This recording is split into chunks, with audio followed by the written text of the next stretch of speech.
Bonjour les amis et bienvenue sur le podcast de Facilogie qui parle de stratégie, marketing et immobilier. Je suis Frédéric Epler, fondateur de Facilogie.com et consultant en marketing immobilier. Chaque semaine, je diffuse un échange, une réflexion autour de sujets liés à l'immobilier pour vous aider à booster votre business immobilier.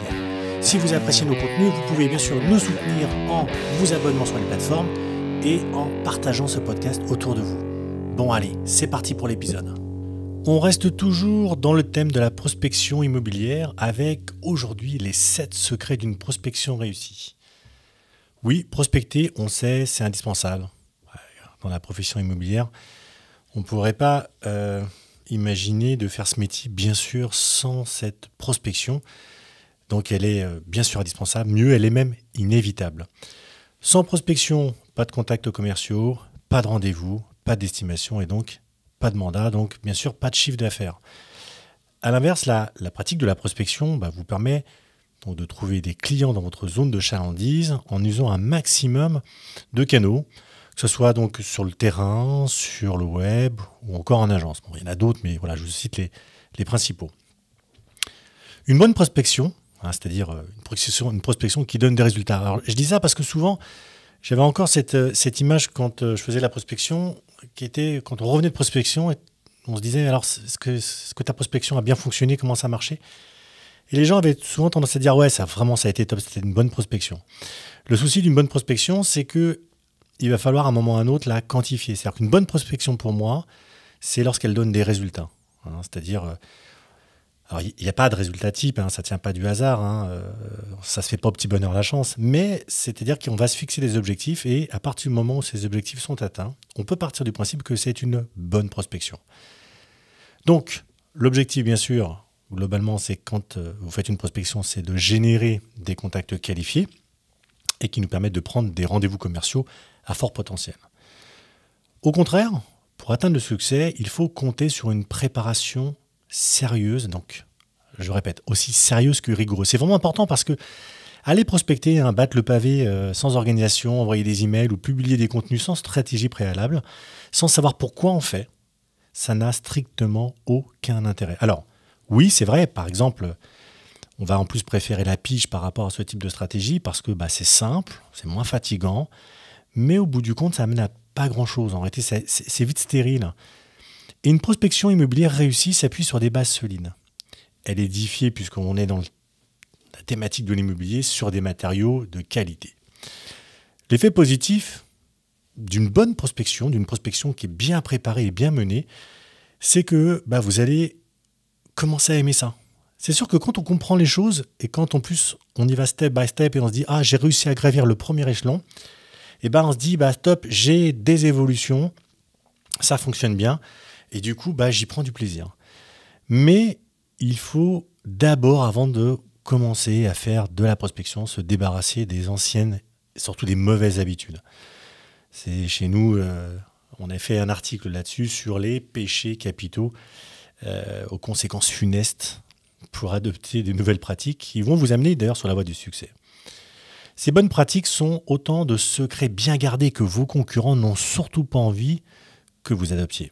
Et pour cause, parce que si vous commencez aujourd'hui à faire des choses de façon structurée, intelligente, vous allez commencer à en tirer les profits et bien sûr de gagner des parts de marché et bien sûr de faire grossir votre business.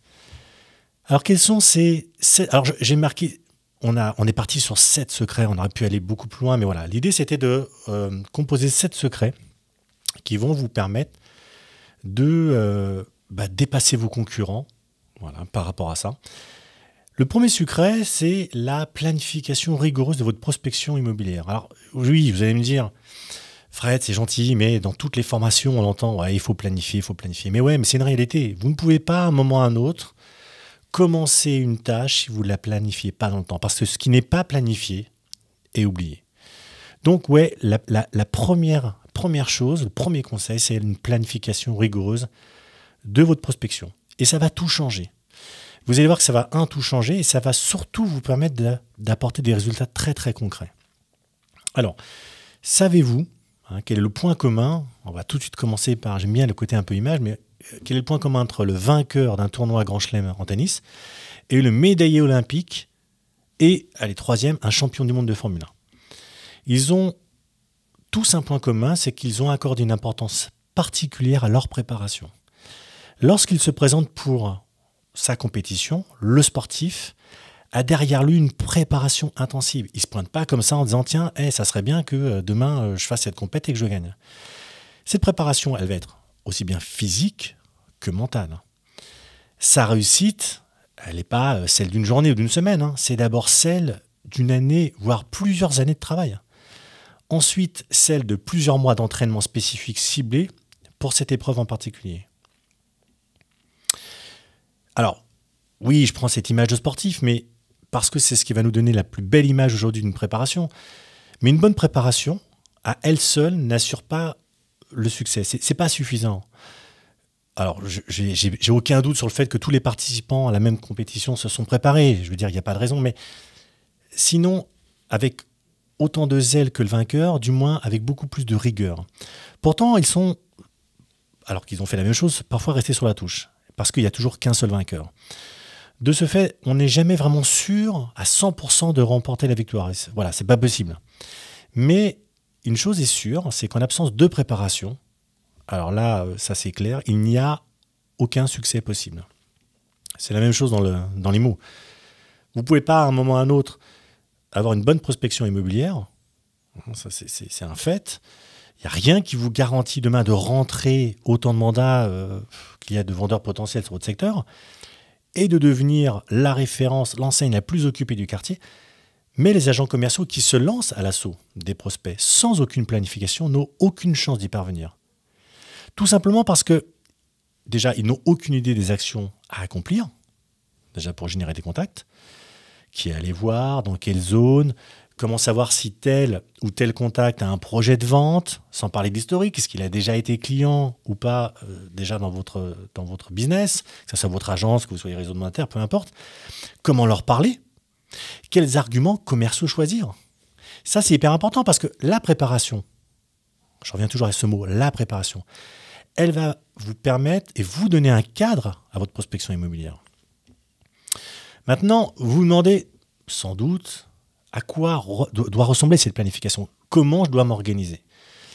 L'objectif de cette préparation, c'est déjà de bien connaître votre secteur. Donc, il va falloir délimiter des territoires, former des îlots, peu importe des secteurs. Voilà, après, vous gérez ça à votre façon. Mais l'idée, c'est déjà d'attribuer un certain nombre de secteurs, d'îlots, à vos agents commerciaux. Déjà, dans ce but, vous pourrez, en amont de chaque section de prospection, excusez-moi, déjà étudier votre secteur dans le détail et le découper en zones primaires, secondaires et tertiaires en fonction de la zone qu'il y a justement avec votre enseigne. Alors, je ne vais pas revenir sur cette notion de primaire, secondaire, c'est des choses que vous connaissez déjà, vous pourrez regarder sur Internet, mais on part du principe que votre business, vous allez le faire à quelques mètres autour de votre agence, c'est la zone primaire. C'est celle qui va représenter un peu plus de 70 à 80% de votre chiffre d'affaires. Donc voilà, étudiez dans le détail et découper vos zones. Ensuite, il va falloir prévoir le temps nécessaire pour couvrir ce secteur. Ensuite, calculer le nombre de sorties possibles chaque semaine, en fonction des autres obligations que vous avez. On sait que vous avez des relances acquéreurs, qu'il y a des visites, des estimations, etc. Ensuite, calculer le nombre de sorties à prévoir pour réaliser vos objectifs. Morceler le secteur en plusieurs zones à prospecter, ce qu'on appelle des îlots. Définir le nombre de boîtes aux lettres par îlot, attribuer un îlot à un agent commercial et prévoir le temps nécessaire pour le parcourir à raison peut-être de 2 à 3 heures grand maximum. Alors, c'est un sujet qu'on abordera plus tard, je ne vais pas rentrer trop là-dedans, mais voilà, donc donner un timing sur le passage que vous allez faire sur un îlot. Réserver des plages horaires dans votre emploi du temps et uniquement dédiées à la prospection et on n'y déroge pas. Cibler en priorité donc, les secteurs les plus intéressants avec des opportunités. Donc ces opportunités, ça, on le verra peut-être tout à l'heure, mais ça va être, est-ce que je vais plutôt, quand je sors le matin, plutôt aller à gauche ou à droite ou en face? Mais ça, vous allez le déterminer justement en fonction de votre base de données et de votre historique. Est-ce que vous avez, par exemple, une estimation il y a quelques semaines et vous aviez prévu de retourner dans le secteur? Est-ce que vous avez eu un acquéreur au téléphone qui est propriétaire et c'est l'occasion, quand vous passez chez lui, peut-être de conserver, de garder un lien avec lui et justement, même s'il ne trouve pas son bonheur chez vous, c'est qu'il se rappelle de vous quand il vendra. Et donc aussi, dernier point, c'est de privilégier votre secteur, celui que vous connaissez le mieux. Donc, vous voyez, la préparation, une fois qu'elle est faite, vous n'aurez plus qu'à vous laisser, laisser faire les choses, donc que ce soit vous-même ou si vous êtes manager, donc laisser votre équipe donc prendre les choses en main, et d'aller donc sur le terrain pour après laisser une trace. Donc ça peut être soit par le biais du porte-à-porte, du boitage, des distributions de prospectus, bref. Ou alors faire de la prospection dite indirecte. Le bon côté des choses, c'est qu'en planifiant vos actions donc, de la sorte, vous allez modifier en profondeur la façon de travailler et surtout d'apporter quelque chose de différent dans la pratique de la prospection. Déjà pour vous permettre d'avoir des résultats positifs très rapidement. Donc le point numéro 2, donc le conseil numéro 2, c'est que la prospection immobilière doit cibler des objectifs très clairs et pertinents. C'est vraiment important parce que, outre le fait d'être clair et pertinent, ils doivent être mesurables. Il n'y a rien de plus frustrant, quand moi j'étais conseiller immobilier, d'aller prospecter sur le terrain, de revenir et de se dire « mais est-ce que ce que j'ai fait c'est bien ou pas bien ?» Ou alors de se dire que vous avez prospecté sur le terrain, 2 semaines après vous apercevez en levant la tête qu'il y a un panneau d'un concurrent. Alors que vous avez travaillé cet immeuble peut-être 10 jours auparavant. Mais en gros, la prospection a été faite de telle sorte qu'il n'y a aucune trace qui a été laissée, puisque, pour preuve, la personne qui vend est allée autre part. Alors, si on revient sur notre image, l'image de notre champion, qu'il s'agisse du tennisman ou du médaillé d'or olympique ou du pilote de course, comment pensez-vous qu'il organise sa préparation physique et mentale? En se disant « je vais faire du mieux que je peux » ou plutôt en s'affirmant lui-même, à dire « je vais remporter le tournoi ou la course » ou monter sur la première marche du podium. Alors j'imagine que vous doutez de la réponse. Oui, le sportif, celui qui gagne, il a toujours en vue le plus haut point possible. Tout comme l'alpiniste qui observe le sommet de la montagne avant de le gravir. Un champion, en pleine préparation, en vue de sa prochaine compétition, se donne des objectifs à atteindre. Ce sont ces objectifs qui lui montrent une destination claire à rejoindre et qui le motivent pour y parvenir. En somme, l'ambition est l'un des principaux moteurs, j'ai envie de dire l'ingrédient du succès. L'ambition s'exprime par la définition d'un objectif concret. Dans le domaine du commerce, cet objectif peut être financier. Je vais atteindre par exemple un CA de 100 000 en 2022 et un but tangible à atteindre. Une source de motivation. Voilà, boum, mon CA. Mais pas seulement, car c'est en se dotant d'objectifs précis qu'on va aussi pouvoir évaluer sa progression. Parce que, outre le fait de se donner un objectif de 100 000, il va falloir à un moment ou à un autre mettre bien sûr des moyens pour y arriver, mais surtout évaluer au fur et à mesure sa progression. On ne va pas se dire à la fin de la période donnée, fin d'année, j'ai pas réussi. Non, non, il va falloir à un moment ou à un autre évaluer au fur et à mesure que les mois avancent, est-ce que j'ai avancé ou pas? Et ça, c'est essentiel.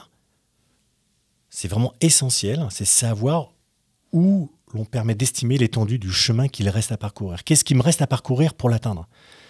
Parce que sinon, c'est hyper démotivant. T'imagines, aujourd'hui, tu te fixes un objectif de 100 000 € et puis tu as l'impression de jamais y arriver parce que rien n'est clair. Donc, les objectifs sont déterminants, y compris dans la prospection immobilière. Je vais en parler de la partie business, mais dans la prospection immobilière, c'est hyper important. Ils doivent être clairs, pertinents pour avoir tout son sens. Ça permet de visualiser le sommet à atteindre et vous donner les moyens d'y parvenir. D'ailleurs, on ne parle pas exclusivement d'objectifs finaux, qui sont des objectifs dits génériques, comme par exemple faire X euros de chiffre d'affaires cette année, ou devenir l'enseigne numéro 1 sur le secteur, mais c'est aussi des objectifs intermédiaires plus modestes. Ils sont plus tangibles, mais sont autant de marches à grimper pour arriver au prochain palier. Par exemple, imaginons, je veux faire aujourd'hui X boîtes aux lettres par session de prospection. Pour X contacts dans le mois et prévoir X rendez-vous chaque semaine. Et rentrer X mandats sur le trimestre, etc. Si je reprends l'image de l'alpiniste, lui, il sait qu'il veut atteindre son sommet. C'est clair dans sa tête. Mais il sait aussi que pour y arriver, il devra bel et bien arriver déjà jusqu'au premier palier, puis au deuxième, etc., etc. Ça ne brise pas sa motivation. Ça lui permet, et ça va l'aider à définir une progression logique. De plus, c'est crucial, ces objectifs doivent être mesurables.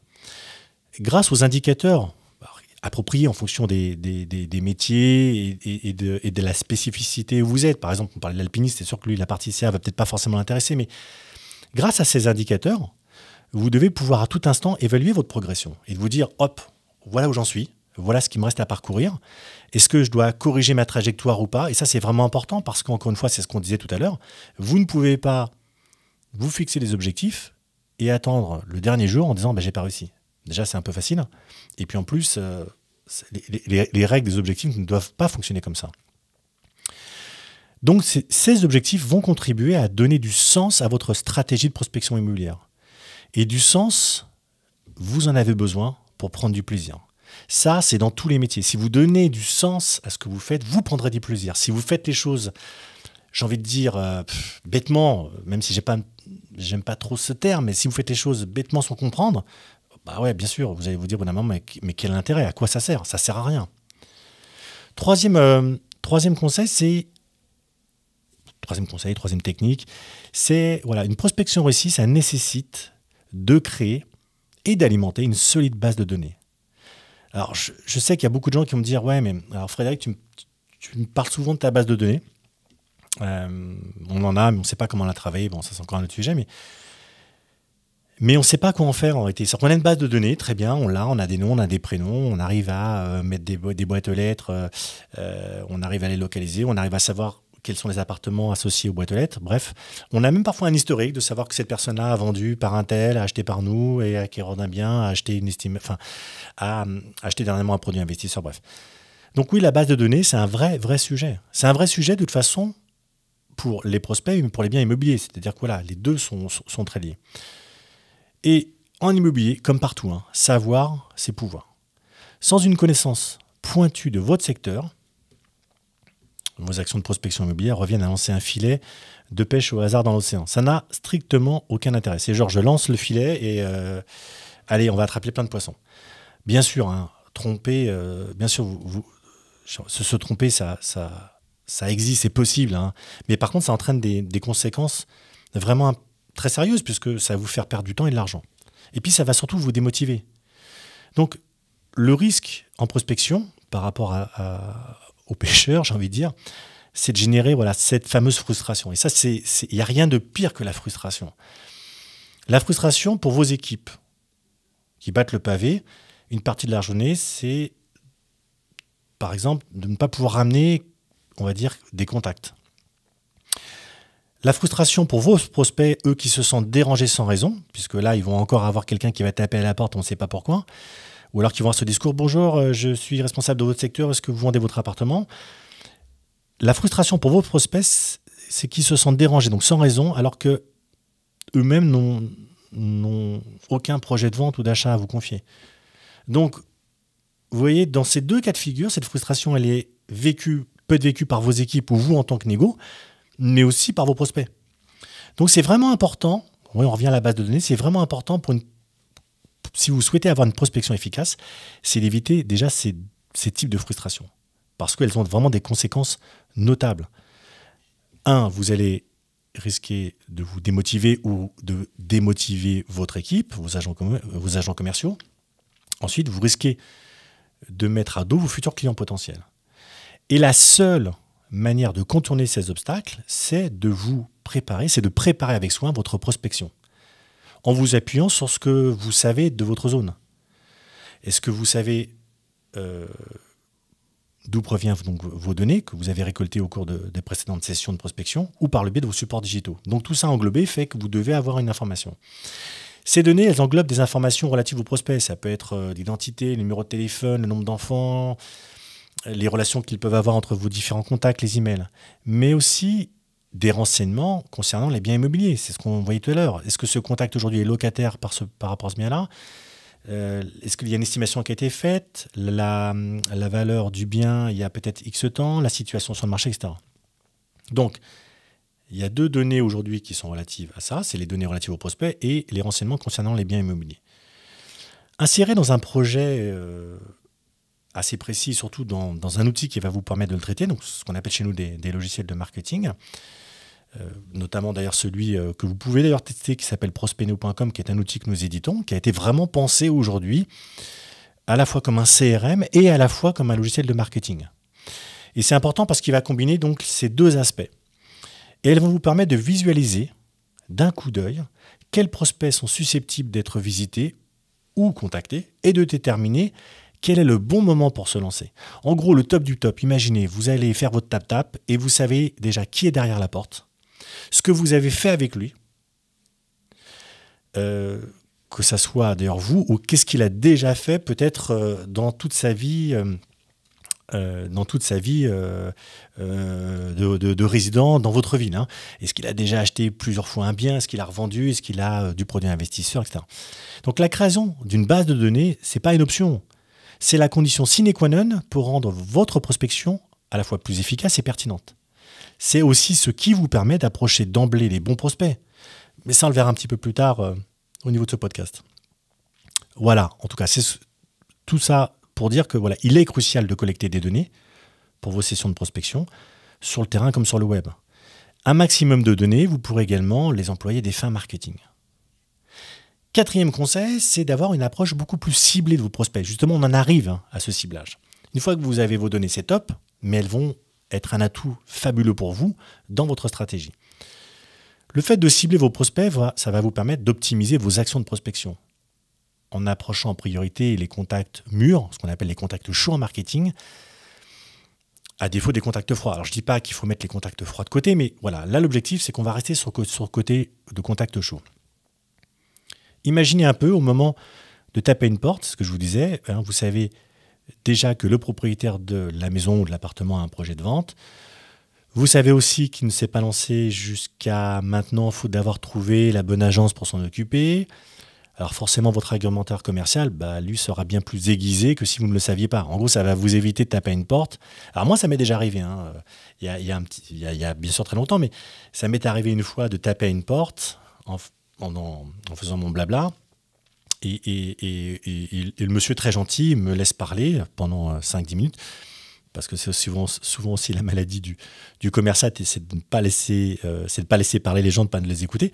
Et donc ce monsieur très gentiment me laisse finir tout mon blabla et pour me dire à la fin, vous savez que mon bien est en vente chez vous. Et là, je me suis retrouvé un petit peu bête. Ouais, parce qu'en gros, j'avais pas les éléments qui m'ont permis de savoir que cette personne-là était déjà client chez nous. Donc, ça, c'est une petite aparté, mais voilà. Vous allez pouvoir adapter votre argumentaire commercial à partir du moment où vous savez qu'il y a derrière et l'historique qu'il peut y avoir sur ce contact. Mais mieux encore, vous avez dirigé vos pas directement chez ce prospect. En gros, ce que je vous disais tout à l'heure, plutôt que de taper à toutes les autres portes de la même rue ou de l'immeuble et de tomber sur des propriétaires qui, eux, n'ont pas l'intention de vendre, gagnez du temps.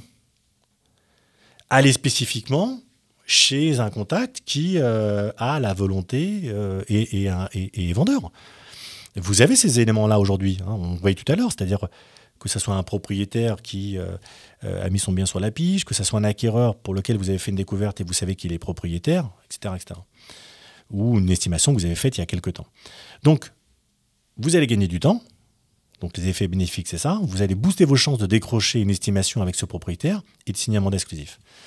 En cela, voilà, sans passer par la pige. Vous avez vu, uniquement en utilisant la prospection terrain. Parce que la pige, ça ne vous permettra pas d'obtenir l'exclusivité. Vous allez voir ce prospect avant qu'il ne fasse quoi que ce soit et vous êtes le premier sur le terrain. C'est la grande différence entre la pige et le terrain. C'est que, voilà, la pige, il y a déjà un projet et des dizaines d'agents immobiliers qui l'ont déjà appelé pour pouvoir récupérer le bébé. Et vous, en prospection, vous êtes en amont de tout ça. Donc, vous êtes le premier sur le terrain. Alors, c'est pas juste, on va dire, l'effet de votre imagination. Il est tout à fait possible d'adopter une méthode d'approche des prospects beaucoup plus ciblée et ainsi d'optimiser vos sessions de prospection immobilière en vous adressant vraiment aux contacts susceptibles d'avoir besoin de vous.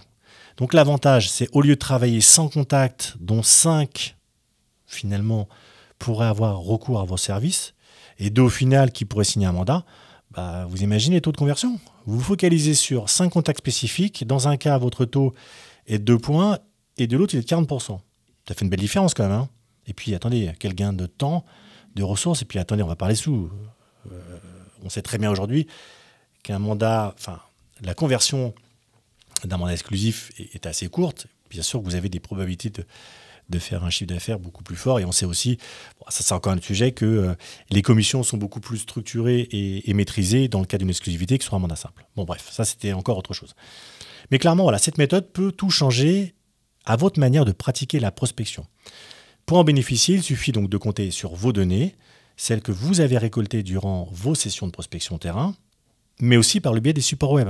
Hein, c'est ce qu'on a vu sur le point précédent. Ce qui veut dire que vous disposez certainement déjà d'énormément d'informations qui malheureusement ne sont pas forcément exploitées pour toucher le bon ou les bons prospects. Sauf que ces données, c'est ce que je viens de vous dire, il faut les faire parler, il faut les travailler, il faut savoir les... Alors bien sûr, il faut un outil qui permette aussi de les gérer, ça c'est ce que je vous disais tout à l'heure par le biais de Prospecneo, puisque ce sont vraiment des outils qui ont été pensés pour ça.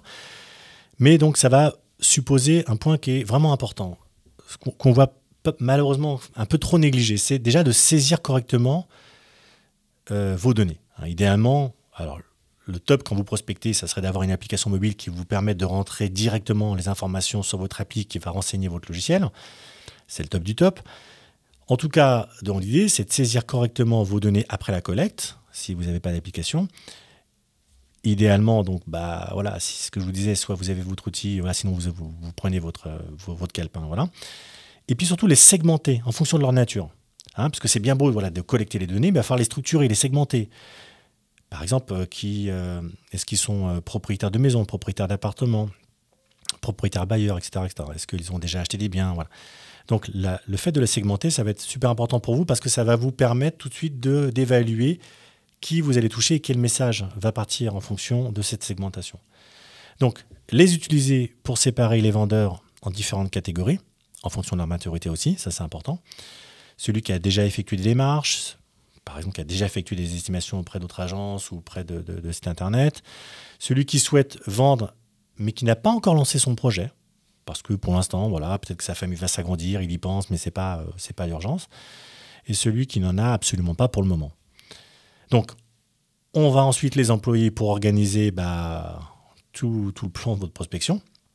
Et puis, ça va vous permettre d'avoir les idées beaucoup plus claires sur une cartographie, puisque là, vous allez tout de suite, une fois que vous avez structuré tout ce petit monde, là, vous allez pouvoir identifier ce que j'appelle moi les opportunités.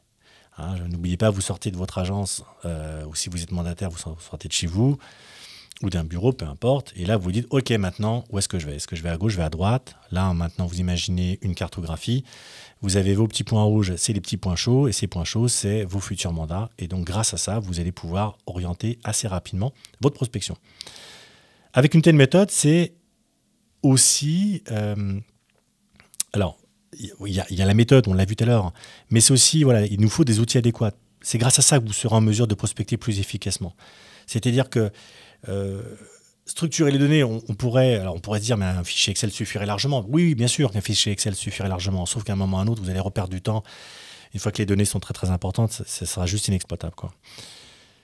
Cinquième conseil, voilà, cinquième point, c'est la prospection indirecte.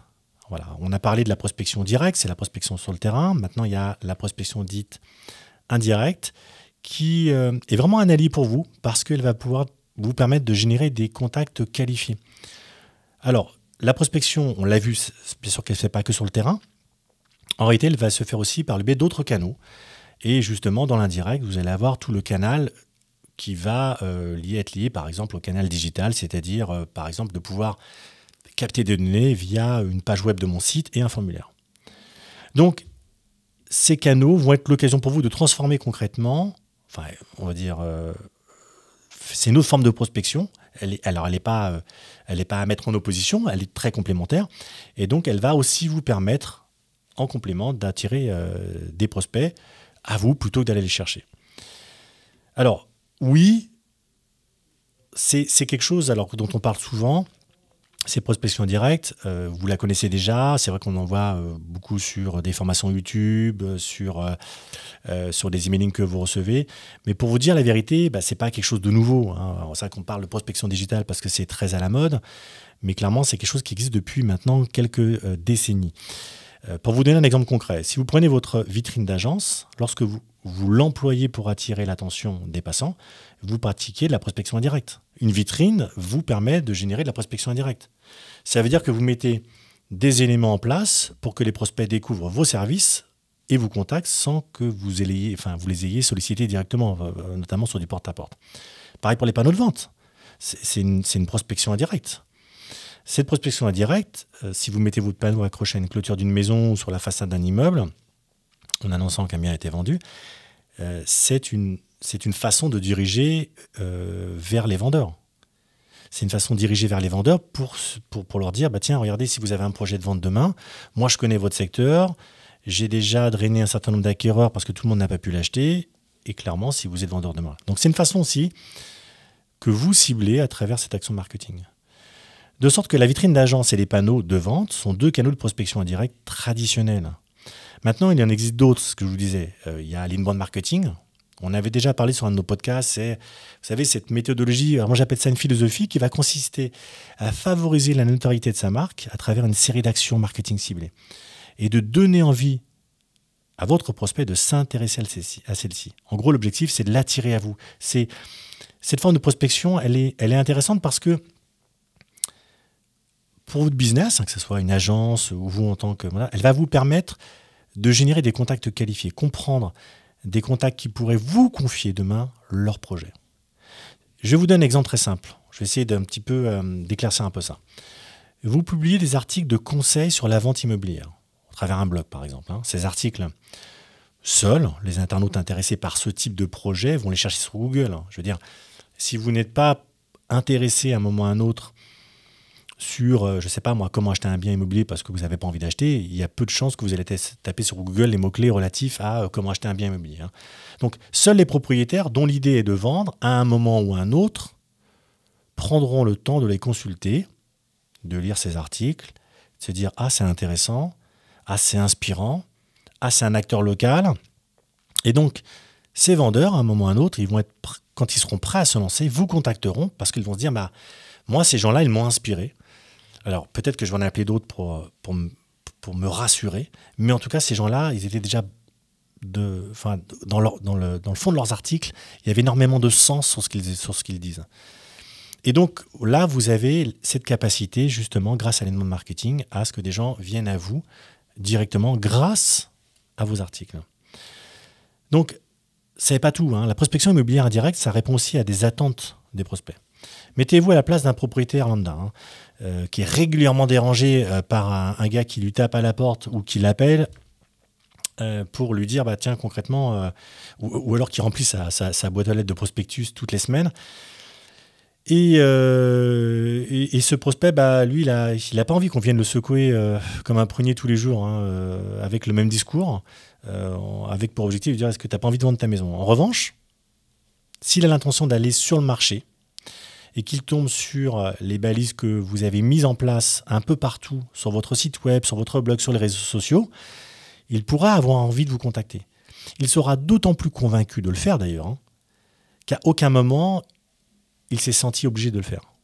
C'est la grosse différence entre un moment et un autre.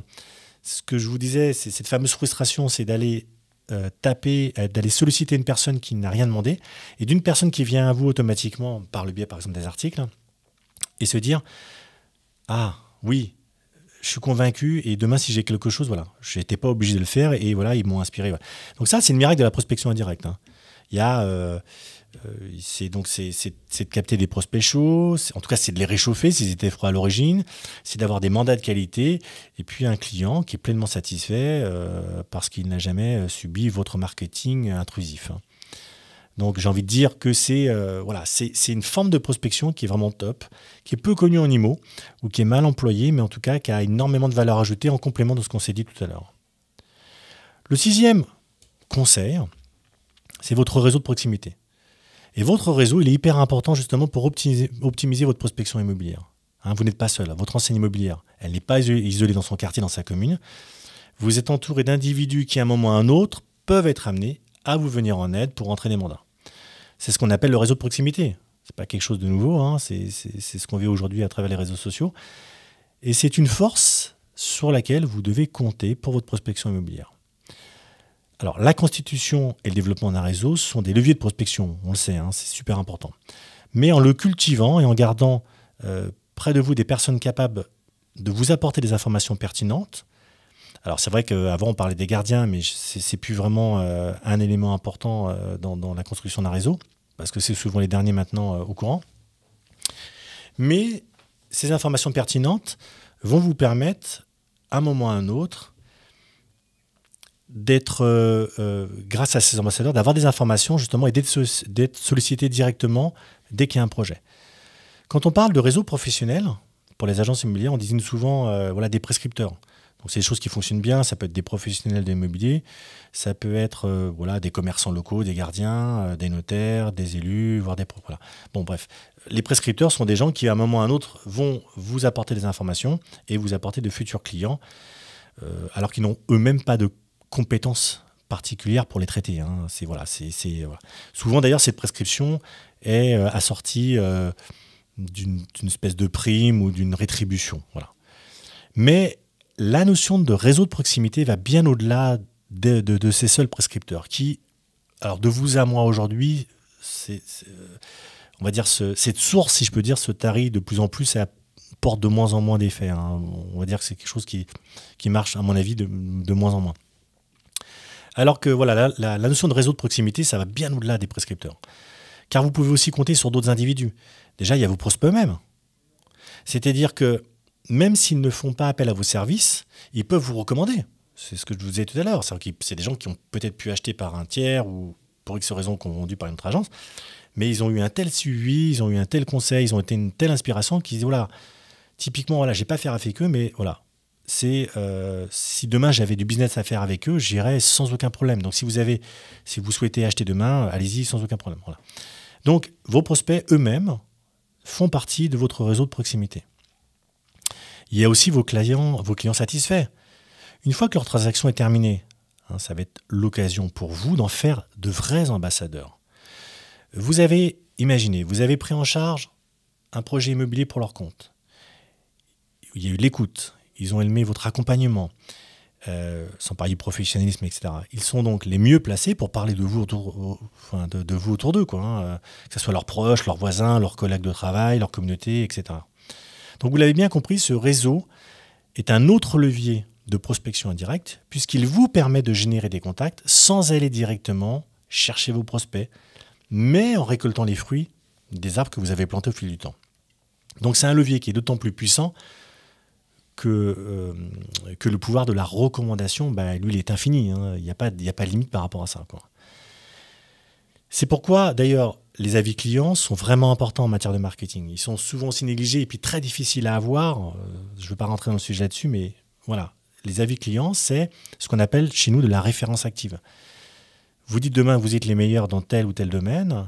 Vous avez des clients qui ont acheté vos produits ou sont passés par vous. Ils le disent, ils sont heureux, c'est ce qu'on appelle une référence active. Allez, on avance sur le septième conseil technique, c'est de mesurer vos performances. On en a parlé tout à l'heure, vous ne pouvez pas avancer si vous ne mesurez pas les performances de vos actions de prospection. Déjà, pour un point précis, c'est de corriger la trajectoire. C'est-à-dire comment vous pouvez atteindre vos objectifs si à un moment ou à un autre, vous n'êtes pas dans la bonne direction. Vous allez attendre quoi? Le dernier moment pour vous dire « Ah non, il m'a fallu 12 mois pour comprendre que je n'ai pas du tout pris la bonne direction. Ça ne va pas du tout. » Non. Donc, vous ne pouvez pas de façon en plus aimer quelque chose si vous ne savez pas quel résultat elle donne. Si vous ne savez jamais où vous en êtes. Donc, c'est le moment de convoquer à nouveau notre sportif de haut niveau. On va reprendre notre petite image et on va prendre donc le spécialiste du 100 mètres qui s'entraîne, lui, au vu des Jeux Olympiques. Il travaille dur au quotidien pour améliorer sa performance. Mais lui, justement, pour s'améliorer, qu'est-ce qu'il doit faire? Il doit mesurer ses performances, savoir où il se trouve sur le chemin qui le mènera au succès. Il sait que pour se qualifier aux épreuves finales des JO dans sa catégorie, notre sportif doit courir la distance sous la barre des 10,05. 10 secondes 05. Alors, nous n'inventons rien, il s'agit des critères de sélection pour l'épreuve du 100 mètres des JO de Tokyo pour 2020. Forcément, il doit donc s'assurer de pouvoir courir au moins ces fameux 10,05, mais dans son cas, un chronomètre précis suffit. En se chronométrant à chaque entraînement, il sait qu'il est capable en moyenne de faire un temps compris entre 10,06 et 10,10. Ce faisant, lui, il sait précisément le chemin qui lui reste à parcourir s'il veut être qualifié pour les Jeux. Et là, on parle de quelques dixièmes de seconde. Mais en prospection, c'est la même chose. Avec des outils pointus et des valeurs plus nombreuses, c'est exactement la même chose. À partir du moment où vous vous fixez des objectifs à atteindre, dans le cadre de votre prospection immobilière, vous devez aussi pouvoir évaluer votre progression. Si par exemple, vous êtes sur un objectif intermédiaire de 100 contacts à générer au cours du trimestre, vous devez pouvoir déterminer à tout moment combien de contacts ont déjà été pris, combien il leur reste à prendre pour atteindre ce but. Et ça, c'est un vrai problème parce que souvent, quand on parle à des pros, que ce soit des négos, des agents mandataires, peu importe, quand vous leur posez la question basique de dire combien tu as de mandats en stock, combien tu as rentré de contacts, combien tu as fait d'estimation, souvent c'est « Ah non, mais ça marche bien, non, beaucoup ». Mais il n'y a jamais de chiffre précis. L'idée ici, c'est de pouvoir corriger votre trajectoire si celle-ci a dévié. Si on refait une analogie, imaginons qu'une fusée part de la Terre pour atteindre la Lune. La destination est bien identifiée, les conditions de lancement maîtrisées, trajectoire calculée, on est au top, précision à l'avance. Mais pendant le trajet, la fusée dévie très légèrement de sa trajectoire. Or, une minuscule erreur au point A peut avoir pour conséquence que la fusée passera à des milliers de kilomètres de son objectif. Mais en repérant le problème au moment opportun, il va être possible de corriger la course de la fusée et de veiller à ce que la destination soit effectivement atteinte. Mais pour ça, il faut mesurer la trajectoire aussi régulièrement que possible. De la même façon, votre course en mandat doit faire l'objet de points de mesure réguliers. C'est la seule manière de savoir si votre trajectoire est bonne ou si elle nécessite d'être corrigée.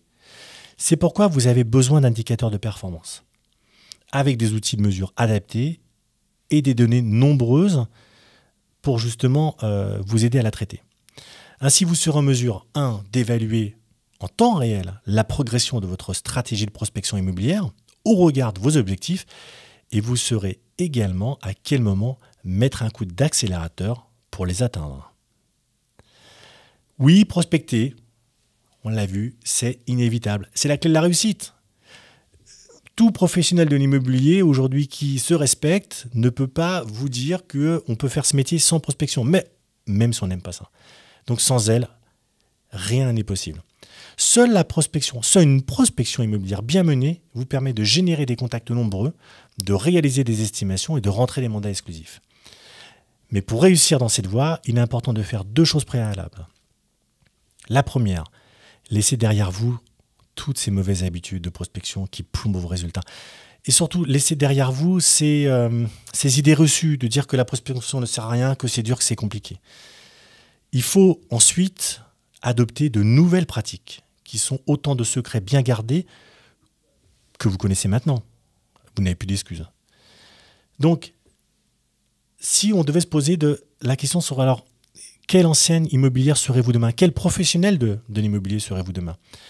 Celle qui fait du surplace, se contente de vivoter sur le marché, celle qui subit le marché ou celle qui prend les choses en main pour s'imposer, gagner des parts de marché, booster son chiffre d'affaires? C'est une question auquel il va falloir que vous cogitiez.